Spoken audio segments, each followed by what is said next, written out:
Hili ni kaburi la marehemu Mama Nyakigi Nyerere ambaye ni mdogo wake wa mdogo wa Mwalimu, naye ni marehemu. Iliondolewa ikawa ni sehemu ya kisasa, ni sehemu ya serikali. Kwa hiyo shughuli zote zikabaki kule. Mpya ambayo Mwalimu aliingia tu baada ya kutoka kule alipokuwa anaumwa, akaingia humu akiwa mgonjwa. Baadaye ndio akasafiri akaenda Dar es Salaam na baadaye kwenda Uingereza kwa ajili ya matibabu. Hakurudi tena na ndio akawa marehemu.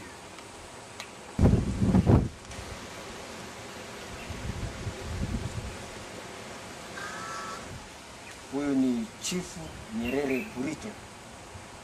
Alizaliwa mwaka 1860 na amefariki tarehe 30 mwezi wa 3 1942. Alitawala 1912 hadi 1942. Kina Mwalimu ambaye alikuwa ni mke wa 5 tu kuolewa kwa Mzee Nyerere. Mzee Nyerere Burito alikuwa anaitwa Christina Ngaya Nyang'ombe. Alizaliwa mwaka 1992, amefariki tarehe Septemba 1997, na mji wake ndio ule ambao uliotoka kule. Na huyu ndio tulikuwa tunaishi naye pale, na hata wakati Mwalimu amefariki aliniacha mule.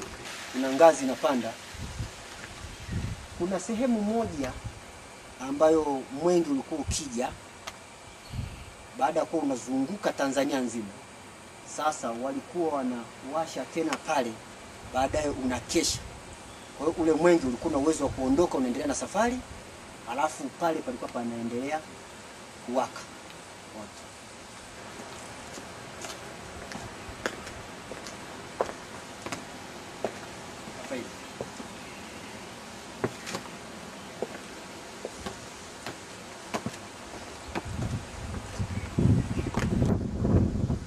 Baada ya kuwa umezunguka Tanzania nzima, ukija hapa wakati unaendelea na safari, walikuwa wakiwasha na watu walikuwa wakikesha hapa.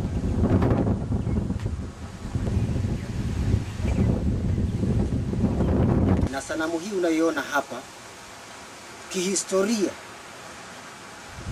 ya chimbuko la muasisi wa taifa hili ambayo ni Mwalimu Julius Kambarage Nyerere. Alizaliwa hapa. Sehemu hii tuliyosimama ndipo kitovu chake kilipokatikia, na ndiyo iliwekwa sanamu hii kwa ajili ya kuweka historia ya kudumu ya Mwalimu Julius Kambarage Nyerere.